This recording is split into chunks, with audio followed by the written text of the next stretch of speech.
여러분 안녕하십니까. 허리케인 라디오 최강D 최강일구입니다.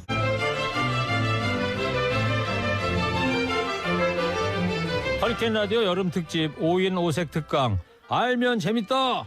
오늘 만나볼 분은요, 바로 소개합니다. IT 과학 현장을 취재하고 글도 쓰고요, 애널리스트로 활동하고 있습니다. 이러면서 또 대학과 기업에도 출강하고 있는 분입니다. 되게 바쁜 분입니다. IT 과학 전문 기자이자 미래 전략가, 자타공인, 국내의 미래 기술 분야 일타 강사 김들풀 강사입니다. 어서 오세요. 네, 안녕하십니까. 예, 이름이 독특합니다. 이름을 들풀로 하셨어요? 한글학회에서 정회원으로 활동하면서요. 원래 제가 컴퓨터공학 전공인데 인공지능을 한 10여 년 넘게 연구를 하고 있죠. 지금도. 컴퓨터 공학도 출신이시고 네네. 인공지능을 연구를 하고 계시고. 네네. 근데 컴퓨터 공학을 했는데 어떻게 한글학회 회원이 되셨어요? 우리말 한글이 기존에는 과거나 현재를 얘기하지만 뭐 저는 미래를 좀 얘기를 해보고자. 우리말의 미래? 네네. 한글의 미래? 네, 그렇습니다. 이게 과학적인 문자라고 얘기하지만 실제로는 네. 과학적으로 얼마나 미래지향적으로 우리가 활동을 하고 고민하는가, 이 부분들에 대해서. 우리 한글에 대해서? 그렇죠. 한글에 대한 고민을 해봐야 된다. 공병호 박사님도 그런 얘기를 하셨죠. 생전에 이제 살아계실 때. 공병호 박사님이 우리 한글 이버식 네네네. 타자기 발명하신 분 아니에요? 그렇습니다. 예. 앞으로 우리 한글의 미래는 과학화에 있다. 이런 얘기를 한글의 수없이 과학화. 하셨죠. 네네. 알겠습니다. 아주 호기심 아주 막 생깁니다. 자, 미래 기술의 강의 1인자십니다. 누구도 예측할 수 없는 게 미래인데, 자, 어떻게 미래 기술을 예측하고 전망할 수 있습니까? 사실 미래를 예측한다는 건 굉장히 힘들죠. 네. 그게 뭐 100% 맞는다 할 수도 없는 거고요. 그래서 우리가 일반적으로 뭐 샤먼을 찾기도 하고 뭐 아주 고매한 이런 학자들을 찾기도 하고 그러는데, 예. 실제로 우리가 저녁 밤이 무서운 이유는 앞이 보이질 않기 때문에 무서운 거거든요. 그렇죠. 예. 그리고 그 말씀하시니까 우리가 운전할 때 당황하는 이유가 저는 그럴 거라고 생각해요. 앞에만 보이지 뒷모습 우리가 잘 몰라. 맞습니다. 그래서 우리가 당황하는 거예요. 네, 그렇죠. 이 미래 전략을 예측하는데도 과거도 중요하고요, 현재도 중요하고, 그래서 미래를 예측할 수가 있는 건데요. 예. 대부분 이게 이제 레퍼런스라 그래서 이게 어디에서부터 출발했냐 굉장히 중요하죠. 이를테면은 상상은 현실이 된다 그래서 아무렇게나 앞으로 이렇게 바뀐다라고 얘기할 수도 있죠. 그렇지만은 정확하게 어떤 근거로 그렇죠. 그런 예측을 하냐가 중요한데, 예. 제가 지금 또 이제 속해 있는 아스펙 미래기술연구소는 좀 국내에서는 독보적으로 하고 있는데요. 거기에 이 차원영 박사 아스펙 미래연구소. 아스펙 미래기술경영연구소입니다. 예. 거기에 이제 아시아 최고의 미래학자인 차원영 교수님을 모시고 있는데, 실제로 이런 기술 분야에서 3년의 미래를 예측하려면 그 기업의 전략, 그리고 이 기업에 얼마나 인수인계 관련된 이런 전략들을 잘 분석하면 3년을 알 수가 있습니다. 그러면 이제 5년 정도는 어떻게 예측하냐면 특허 분석을 잘하면 알 수 있어요. 특허 분석. 네. 집단적으로 군집 특허가 계속 나오고 있네. 디자인 특허가 특정한 나오고 있네. 기업에서 어떤 기업에서만. 네네, 그렇죠. 관련돼서. 그러면 5년이 눈에 보이죠. 그럼 10년 정도의 먼 미래는 어떻게 예측하느냐? 논문을 잘 봐야죠. 그래서 우리가 많이 알고 있는 뭐 사이언스나 네이처나 이런 유명한 인용직수가 이제 높다고 얘기를 하는데, 예. 이런 논문들을 보면 잘 알죠. 이제 이를테면 이런 거죠. 리튬 이온 배터리가 갑자기 9시 뉴스 공중파에 나왔어요. 그런데 이게 현실화가 안 되는 거예요. 그게 한 12년 정도에 일본에서 상용화시켰죠. 근데 이게 그 프로토타입이라 그래서 시험판이 나오는 거는 그렇게 뉴스에 나오지만 실제로 현장에 적용하기까지는 보통 한 10년 정도의 이런 게 걸리죠. 예. 이런 전반적인 것들을 고려를 해서 미래 예측을 하는 거죠. 알겠어요. 오늘 우리가 선생님한테 배울 내용은 어떤 거예요, 그러면? 배운다기보다도 이제 이런 방법들로 저희가 이 보고서를 하나 썼는데요. 공간 컴퓨팅. 공간 컴퓨팅. 네네. 그런 공간 컴퓨팅의 미래 보고서를 내는데 한마디로 요약하면 세상을 3D로 스캔한다는 얘기입니다. 세상을 3D로 스캔을 한다. 네, 3차원으로 예. 전부 다 입력을 해서 또 다시 출력을 하겠다. 이런 얘기죠. 그래요. 제가 그래요라고 말씀을 드립니다만 저는 선뜻 이해는 아직 안 되는 것 같고, 예. 예를 들면은 뭐 어떤 세상의 어떤 부분을 3D로 스캔을 합니까? 단적인 예로 지금까지의 모든 모니터, 예. 디스플레이라고 하죠. 화면, 스마트폰, 이제 PC 화면 같은 거. PC, TV, 그다음에 스마트폰? 뭐 프로젝터 이런 것들이 우리가 어떻게 돼요? 2차원이잖아요. 그렇죠. 평면으로만 돼 있으니까. 3차원으로 바뀐다. 근데 이 징조가 굉장히 강력하게 나타났다. 그래서 향후 5년, 10년 뒤는 이렇게 바뀔 것이다라는 그래요? 보고서가 저희가 이제 쓴 거죠. 뭐 홀로그램 고인이 된 김광석 가수의 홀로그램 연주하는 모습이 관객들한테 네네. 예, 보여진다는 얘긴 들었어도 TV가 그러면은 3D로 보여진다? 네, 맞습니다. 이게 홀로그램도 가능한 거예요? 그 안에도 이제 포괄적인데요. 아까 네. 말씀드린 것처럼 기업이 그런 전략, 그 기술 개발 동향, 알겠어요. 특허들을 한번 살펴보자는 거죠. 오늘 우리 김들풀 강사님의 강의를 청취자께서 들으시면 어떤 점이 좋아질 것이다 하나만 얘기를 해주신다면요? 방금 말씀드린 것처럼 앞으로는 쇼핑몰, 온라인 쇼핑몰도 3차원으로 전부 다 쇼핑할 수가 있다. 우리 뭐 먼 얘기도 아니고 우리 네네. 일상 생활에 뭔가 변화가 온다. 모든 게 바뀌죠. 그래서 모든 스마트폰 이상의 산업 지형 변화까지도 그렇게 가져올 말씀해 것이다. 주시니까 한번 더 네네. 기대가 됩니다. 자, 그러면요. 자, 청취자 여러분들 지금부터 귀 쫑긋 하시고요. 자, 미래 강사입니다. 김들풀 강사의 특강 세상을 3D로 스캔하라. 지금부터 듣도록 하겠습니다. 박수.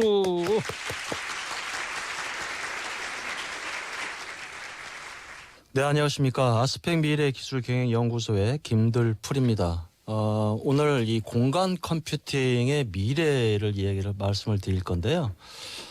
방금 말씀드린 것처럼 세상을 3D, 3차원으로 스캔한다는 의미입니다. 그런데 이거를 우리가 어떻게 알 수가 있냐면 지난 6월 달에 애플이 전 세계 개발자 회의 약 3,000명 정도가 애플 본사 캠퍼스에 모여 있었거든요. 저기 샌프란시스코. 네네, 맞습니다. 아니 샌프란시스코. 샌프란시스코가 아니죠. 예. 애플 본사에서 모였는데 이때 팀 쿡이 이런 얘기를 합니다. 무슨 얘기를 하냐? One more thing. 하나 더. 마지막에 굉장히 지금까지 애플이 신제품을 발표하고 세상을 바뀌는 이런 게임 체인저를 얘기를 할 때 이 얘기를 썼거든요. 잡스가. 근데 똑같이 얘기를 합니다. 그래서 오늘 앞으로의 컴퓨팅 방식에 있어서 새로운 시작을 알리겠다.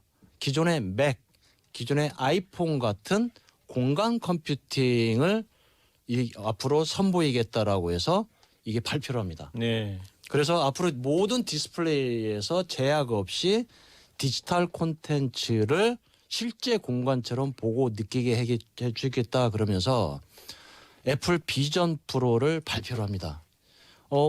그런데 나온 거 보니까 뭐냐면 마치 우리가 기존에 알고 있던 VR 또는 AR, 가상현실, 증강현실이라고 그러죠. 이런 기기를 발표를 한 겁니다. 네.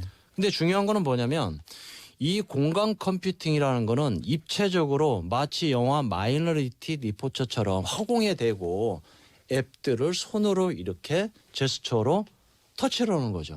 기존에 우리가 디스플레이 화면에서 일일이 손으로 눌렀지만은 이 글래스 안경을 쓰고 허공에서 이거를 누른다는 얘기입니다. 이 공간 컴퓨팅 개념을 먼저 좀 살펴보면요. 기존의 컴퓨팅이 전부 다 2차원으로 구현이 됐다는 건데 앞으로는 3차원으로 구현이 된다는 얘기입니다.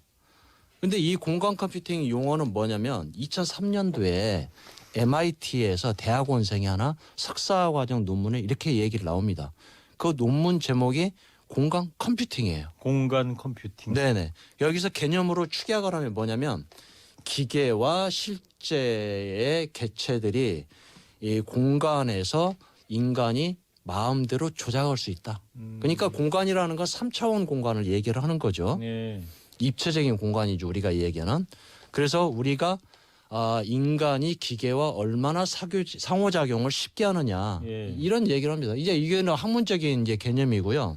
이런 발표가 있고 나서 모든 IT의 거대 기업들, 구글, 아마존, 애플, 마이크로소프트가 이걸 시도하기 시작합니다. 그래서 간략하게 역사를 살펴보면요. 2005년도에 구글이 모바일 지도를 출시를 합니다. 이거는 뭐냐면 내가 어느 공간에 위치하고 있느냐. 네. 지금 모든 서비스들이 위치 기반이잖아요. 그렇죠. 뭐 배달을 시켜 먹거나 아니면 이 전부 다 내비게이션. GPS라는데 그래서 이 구글이 모바일 버전을 출시하면서 그 신호탄을 알렸고요. 2006년도에 이스라엘의 3차원 기업이라는 프라임 센서라는 기업이 있습니다. 여기서 마이크로소프트에서 엑스박스 게임 기기죠. 여기서 360도 키넥트라고 그러는데 이게 이제 게임 전문 용어예요. 게임을 하는 사람 다 아는 거죠. 여기서 3차원으로 깊이를 감지하는 카메라로 3차원으로 손짓, 발짓, 몸짓을 다 인식을 하는 거를 출시를 합니다. 그리고 2013년도에는 애플이 어마어마한 금액으로 이 회사를 인수해요. 그래요? 예.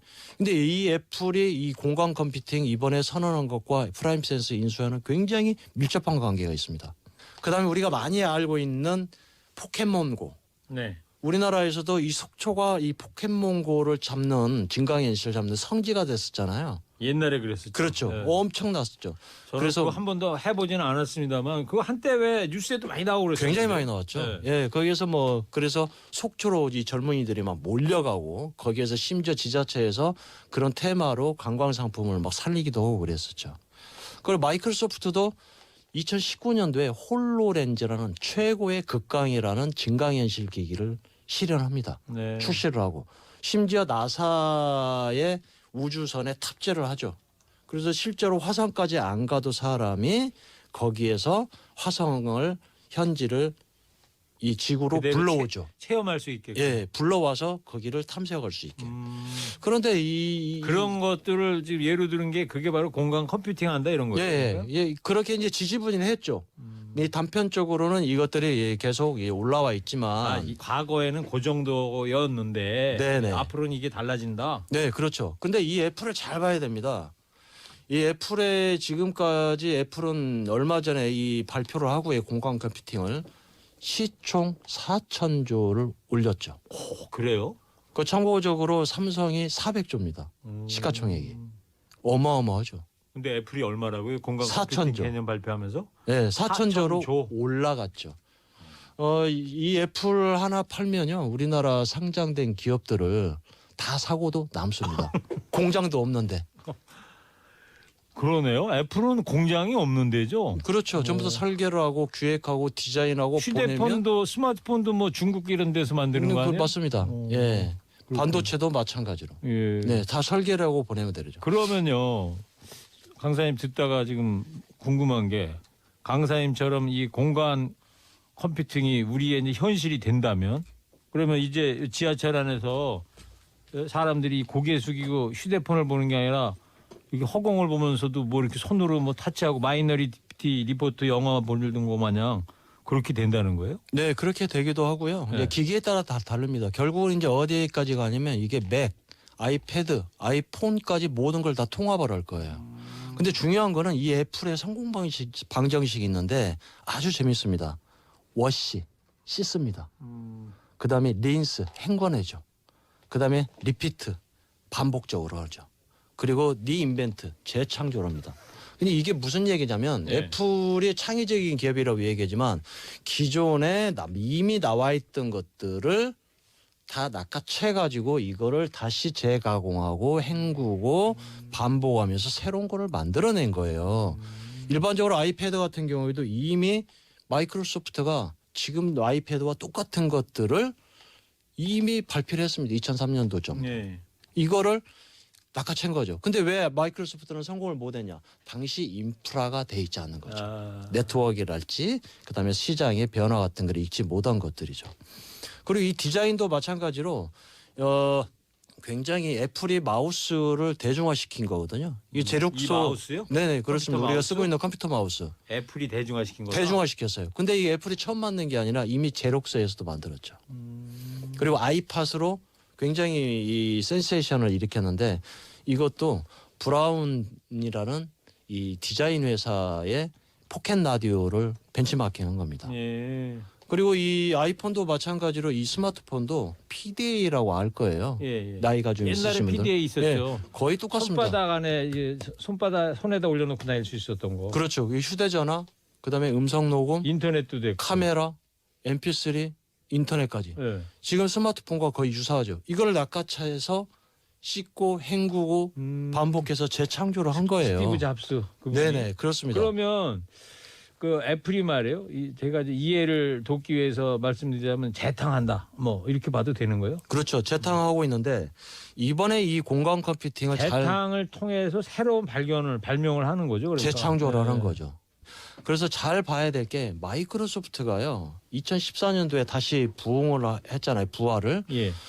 이 사티아 나델라는 CEO, 인도계 CEO가 오면서 완전히 다시 부흥을 해서 지금 시가총액도 5손가락 안에 들 정도로 굉장히 지금 올려놨단 말이죠. MS. 예. 그런데 이 2015년도에 이때 마이크로소프트가 윈도우를 그때 발표를 합니다. 예. 이때 무슨 얘기냐면 앞으로 우리 마이크로소프트 이 윈도우는 모든 것들을 하나의 OS로 통합을 하겠다. 그러니까 한마디로 원 코드 원 플랫폼이라고 전문 용어로는 이게 무슨 얘기냐면 OS 하나로 모든 것들을 통합하겠다고 그랬는데 실패를 하죠. 오. 지지부진합니다. 예. 그리고 또 하나는 재밌는 거는 아까 말씀드렸던 이 증강현실의 최고라는 홀로렌즈가 2까지 나왔거든요. 예. 그리고 심지어 미국 육군에 납품을 해요. 군사용으로까지. 그러니까 보이지 않는 적까지 보겠다. 인공위성하고 홀로렌즈하고 연결해서. 근데 이게 마치 우리가 이 로켓 2단 로켓을 한국이 처음 개발했거든요. 전 세계적으로. 2단 로켓이요? 네네. 그래서 스페이스X 이 일론 머스크가 하는 이 사이트에 들어가면 예. 동양의 작은 변방에서 세계 최초로 2단 추진 로켓을 발명했다 나옵니다. 바로 세종대 신기전이죠. 아, 나 요새 얘기하는 줄 알았대. 네, 그게 조선시대 때 예, 영화도 그래, 나왔던 그게- 신기디언 그거. 예, 신기전이죠. 그게 2km까지 이제 사거리가 된다고 이제 우리 국방연구소에서 테스트를 했는데 여진족 입장에서는 2km 보이지 않는 곳에 이게 날라오니까 엄청나게 무서운 그 것들이죠. 당시에는? 네, 그렇죠. 깜깜한 밤하늘에 화살이 불화살이 막 날아오고 그러니까. 네네네 그렇죠. 그런데 이 국방에 이 납품을 하겠다는데 이게 이 시험판을 써보니까 어지럽고 굉장히 혼란스럽고 구토까지 난다 그래서 이 하원에서 이 공급을 좀 멈추자라고 한 거거든요. 그래서 지금 약간 드롭 상태, 약간 멈추고 있는 상태예요. 그런데 이 와중에 애플이 공간 컴퓨팅 비전 프로를 과감히 발표를 한 거예요. 세계 첫 공간 컴퓨팅이다. 그게 지난 6월 달에 했다 이런 얘기인가요? 맞습니다. 그러면요, 강사님 제일 궁금한 게 그럼 이렇게 기술이 변하는데 네네. 우리는 어떤 준비를 해야 하는지 그게 궁금한데 그 얘기 좀 한번 들려주실래요? 우리가 어떤 준비를 해야 되는지? 지금 이번에 나와 있는 이 공간 컴퓨팅은 굉장히 이 홀로렌즈나 이런 것들 달라요. 눈 깜빡임. 그리고 이제 페이스북 지금 메타로 바뀌었죠. 여기서는 이제 이 손으로 잡는 기기가 따로 있습니다. 근데 여기는 아예 손짓 발짓에서 허공에 영화 마이너리티 리포터처럼 흔들고 그거를 있다는 감지하는 거예요, 공간 네, 컴퓨터는? 다 감지합니다. 그 애플이 그걸 만든다는 거예요? 만들었죠. 만들었습니까? 만들어서 발표를 했고 우리나라에도 들어와 있어요? 아니 내년 초에 이제 출시를 공식적으로 하죠. 그거를 미리 공개를 한 겁니다. 6월 달에요? 네. 그래서 그러면 그 제품이라는 게 스마트폰도 있고 PC도 있고 인터넷 노트북도 있고 다 그런다는 거예요, 그러면? 아니죠. 먼저 이 공간 컴퓨팅 증강현실 같은 기기를 먼저 발표를 안경 같은 걸 했고 쓰고. 예. 그 다음에 기존에 애플이 낸 특허들이 약 5천 가지 정도를 이번에 적용했다 그런 거거든요. 그리고 기업을 인수하고 그동안의 전략들을 살펴본 결과 앞으로 이거가 자리를 잡고 나중에는 모든 노트북, 데스크탑, 아이폰 같은 스마트폰에 다 적용하겠다라는 거예요. 그럼 내년에 나올 첫 제품은 어디에 적용을 한다는 거예요? 어떤 물건을? 증강현실 같은 기기죠. 증강현실 같은 기기. 예. 일단 안경 같은 건 끼고 네네 끼고. 고글인가 그걸 끼고서 네네. 그러고서 뭐 이렇게 허공에다가 뭐 이렇게 자판 두드리든 뭐 그것만 하면 뭐 입력이 되고 그런다는 거예요? 맞습니다. 지금 여기 자판에 덜그럭거리는 소리 안 나고? 네네. 스마트폰 우리가 앱을 손으로 터치를 하잖아요. 네, 그런 것처럼 공간에 이걸 쓰면 공간이 떠요.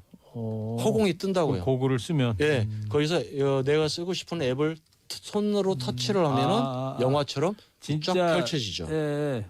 톰 크루즈 영화 배우 하듯이 네네네. 마이너리티 리포트 때 손으로 막 이렇게 하듯이 그렇게 된다고요? 맞습니다. 그게 이제 현실화가 되는 거라고요? 네, 이미 현실화를 보여줬고요. 그 기기를 약 480만 원 정도의 금액에 판매를 하죠. 그러니까 판매하는 게 그 고글하고 고글 하나입니까? 네네. 그것만 끼면 되는 거예요? 그러면? 그거만 끼면 되죠. 그 인터넷도 다 된다는 거예요? 다 그러면? 되죠. 그리고 심지어 이 아이맥스 영화관처럼 화면도 완벽하게 이렇게 다 보여주죠. 해보셨어요? 그거 보셨어요?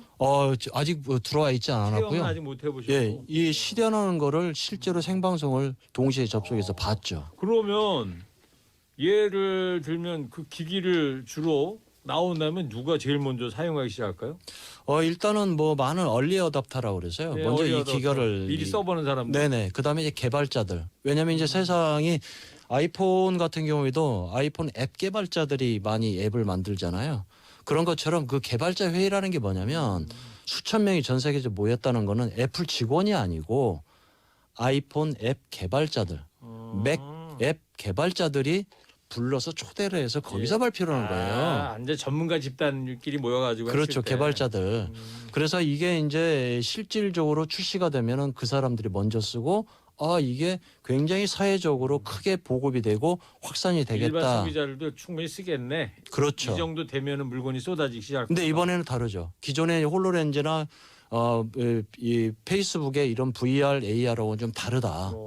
이제는 이제 공간 컴퓨팅 시대가 됐다. 3차원 시대가. 그러면 이런 얘기가 되는 공간 거죠. 컴퓨터 세상이 이제 내년부터 시작이 된다면 네네. 그게 현실화 된다면 일상생활에 다 파고든다면 모든 사람들이 이제 인터넷 이거 화면을 안 보고 안경만 끼고 있으면 보는 거예요. 그러면 그렇죠.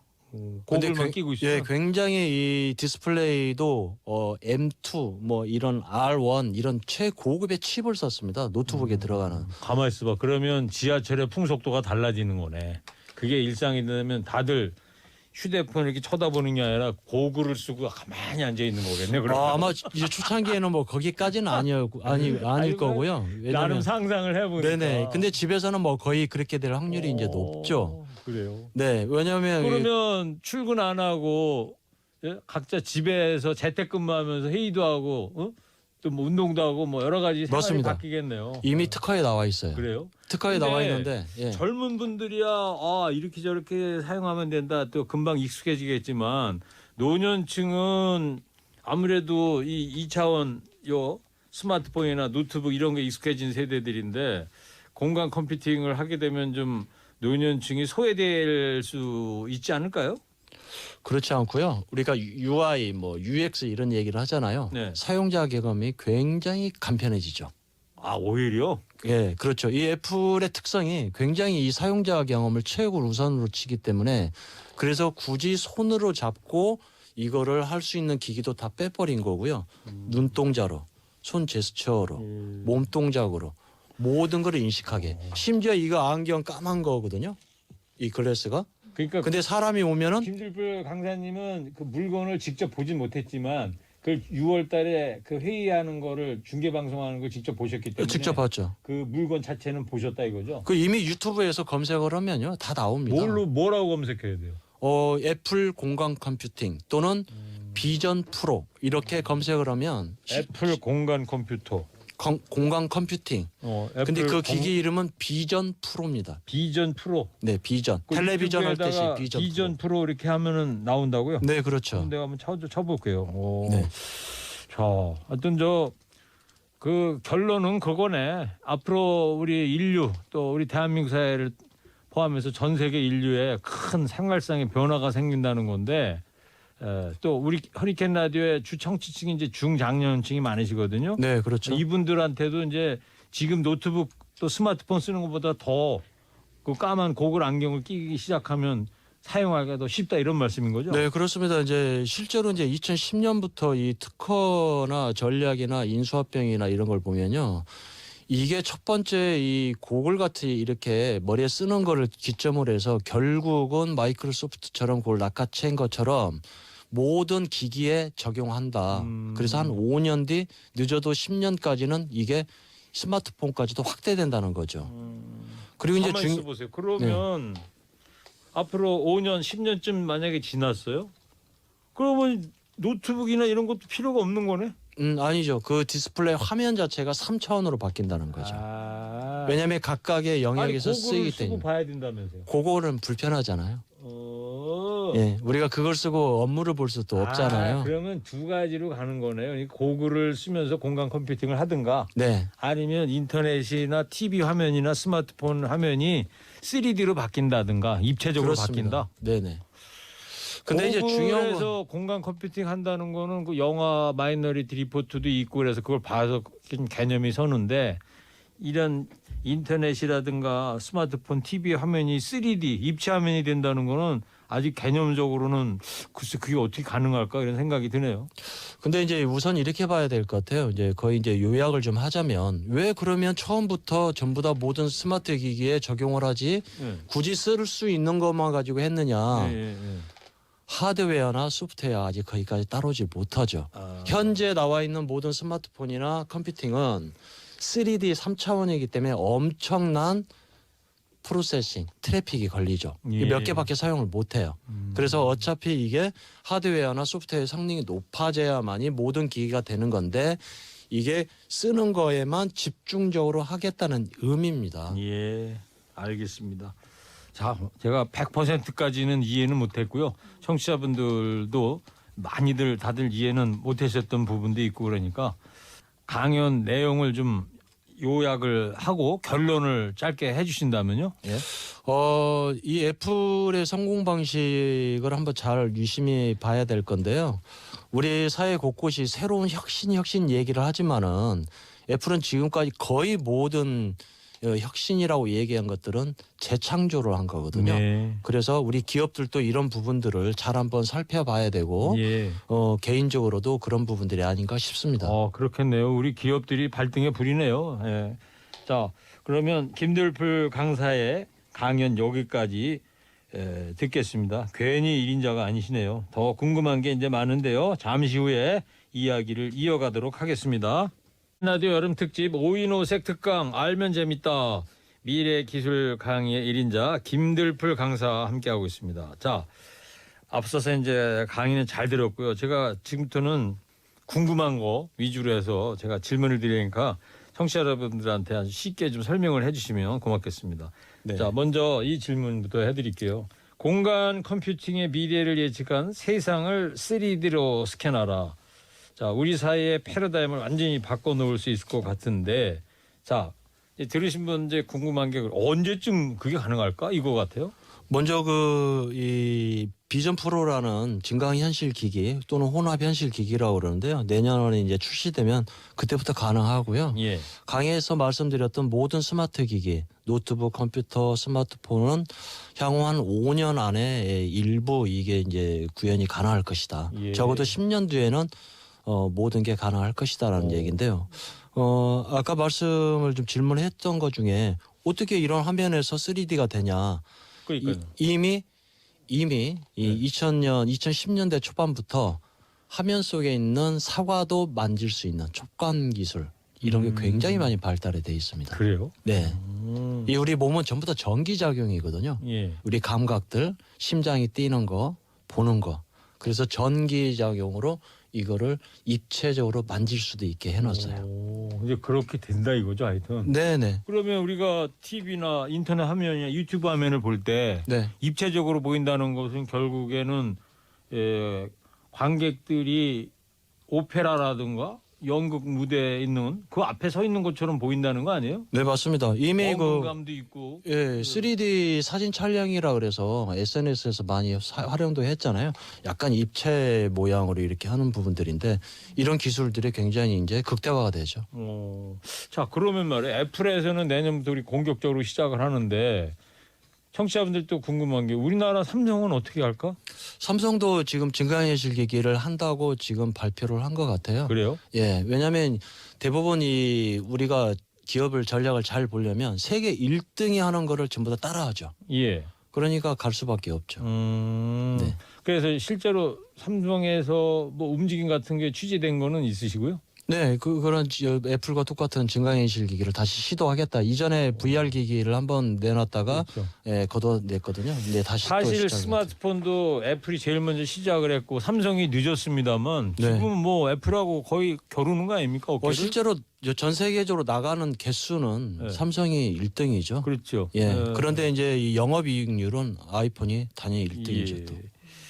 자, 그리고 옛날 그 영화 있었잖아요. 백투더 퓨처. 이 영화 보면 정말 저렇게 나중에 세상이 될까 생각했는데 그게 사실 많이 이루어지고 있단 말이죠. 네네. 자, 그러면 이제 10년 후의 미래 세계 또 미래를 지배할 기술 어떤 게 있어요, 그러면?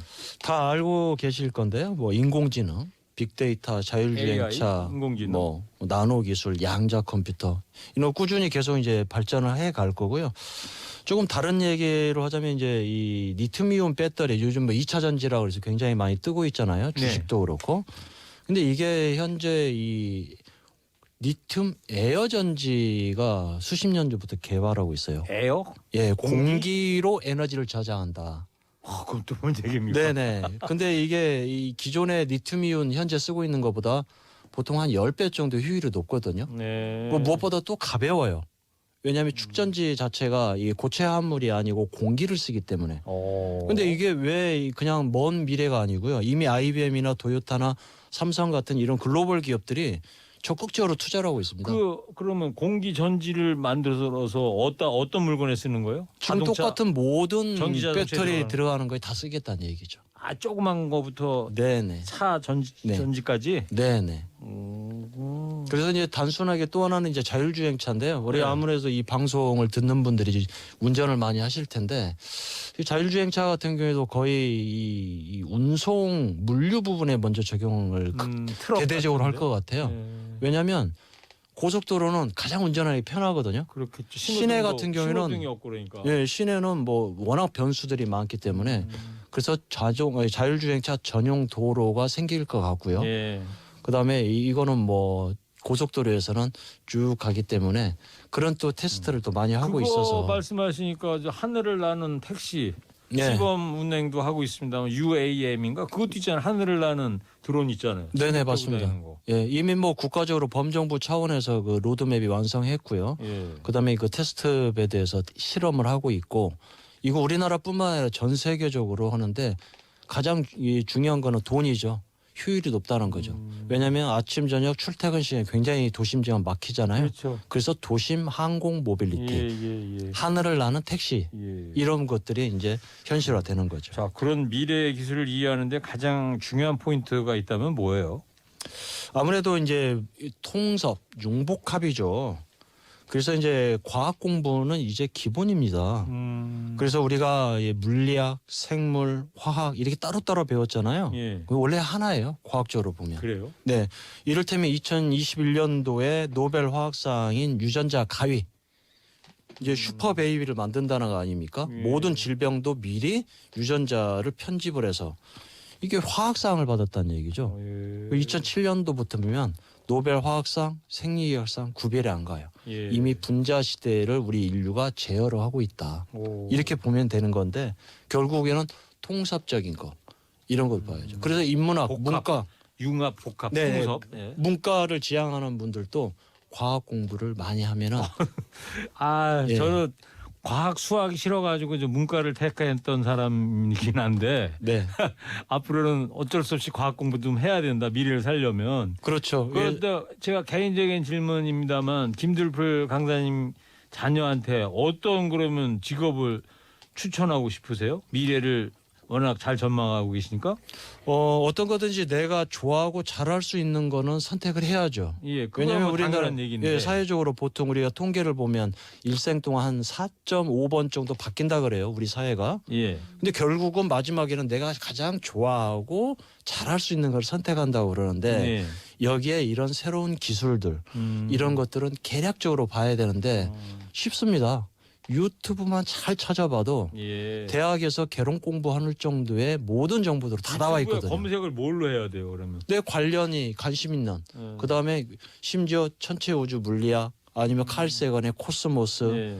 뉴스부터 다양한 전문가들이 많이 얘기를 해주죠. 자, 그러면 이 마지막으로요. 자, 요 질문 하나 드릴게요. 하루가 다르게 이제 발전하는 과학 기술에 두려움을 느끼기도 하는데 지금까지 이제 여러 가지 미래 기술 소개해 주셨는데 이런 미래 기술들이 인류한테 유토피아를 주게 됩니까? 아니면 디스토피아를 주게 될까요? 어디서나 이제 이런 얘기를 하죠. 무섭다, 뭐 터미네이터 같이. AI가 그래서- 사람을 예. 오히려 부릴 것이다 이런 또 있고. 너 그 일본 옛날에 그 영화도 있었잖아요. 네, 누구야 그 윌 스미스인가 했던. 예, 로봇 인- AI. 네, 그러니까. 네네. 예. 그런데 이제 결국에는 지금 인공지능 프로그램 만드는 것도 사람이고 모든 게 사람이죠. 그렇죠. 예, 그 근원은 우리가 만들었죠. 그래서 결국은 뭐 무슨 얘기냐면요, 사회적인 합의를 잘 해야 된다. 그래서 이제 유럽이나 미국이나 이런 AI 윤리법 같은 걸 많이 제정을 하거든요. 예. 근데 단순히 여기에 엔지니어들만 참여하는 게 아니고요. 사회적으로 모든 각 분야, 심지어 종교적인 분야들 이런 분들까지 같이 참여를 해서 종교인까지도 참여해야 된다. 예, 논의를 하고 있죠. 그래서 로마 교양청에서도 이런 이 인공지능 윤리에 이런 것들을 선언들도 하고 그렇죠. 알겠습니다. 자, 김들풀 강사님 이제 강의 다 마치셨고 질의응답까지 해주셨는데 오늘 강의하시면서 제가 또 질문드린 것도 있고 어떤 소감을 좀 갖고 계십니까? 그 질의응답을 들으면서도 이제 주로 저는 이 전문가구로 기업이나 또는 대학이나 이런 데서 강의를 했는데 결국 이제 쉽게 설명한다고 했어도 아무래도 어려운 부분들이 있죠. 왜냐하면 전문 용어가 나올 수밖에 없고 네. 이 전문 용어를 또 해석하는데도 시간이 많이 그렇죠. 걸리고. 그 개념 설명하려면 또 시간이 많이 걸리니까 근데 그냥 이제 패스하신 경우도 있고. 네, 우리 청취자분들이 이런 부분들이 굉장히 앞으로 스마트폰 이상의 새로운 산업 지형이 변화가 있을 거거든요. 그래서 중요한 거는 관심을 가져야 된다. 네. 그런데 이 접근하는 방법은 쉽다.